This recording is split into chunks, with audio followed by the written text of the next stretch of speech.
கதை எலி யானையின் உண்மை நண்பன். ஒரு நேரத்தில் ஒரு பெரிய யானை காட்டில் தனியாக வாழ்ந்து கொண்டிருந்தது.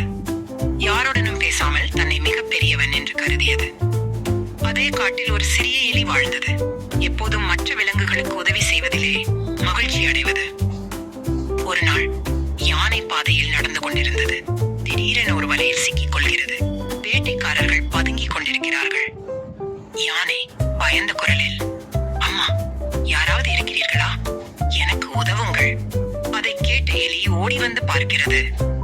எலி, அண்ணா யானை, பயப்படாதீங்க, நான் உங்களுக்கு உதவிக்கிறேன். யானை நம்பாமல், நீயா என்ன காப்பாத்துவ? எலி, நானே பாருங்கள். எலி தன் கூரிய பற்களால் கட்டுகளை மெதுவாக கடிக்க ஆரம்பிக்கிறது. சிறிது நேரத்தில் யானை சுதந்திரமாகிறது. யானை மனமாறி, எலி, என்ன மன்னிச்சுக்கோ, நான் உன்னை சிறியவளா நினைச்சேன், ஆனா நீ பெரிய மனசுள்ளவள். அந்த நாளிலிருந்து யானையும் எலியும் நல்ல நண்பர்களாகிறார்கள். யானை எல்லோரிடமும், யானை, உடனிருப்பது உண்மையான நட்பு, அதுவே சக்தி. கதையின் நெறி, நண்பர்கள் எப்போதும் உடனிருப்பார்கள். அவர்கள் பெரியவர்களா சிறியவர்களா என்பதை பார்த்து மதிப்பீடு செய்யக்கூடாது. உண்மையான நட்பு நம்மை எந்த நேரத்திலும் காப்பாற்றும்.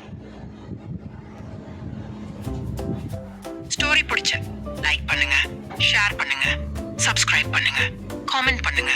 Thank you friends.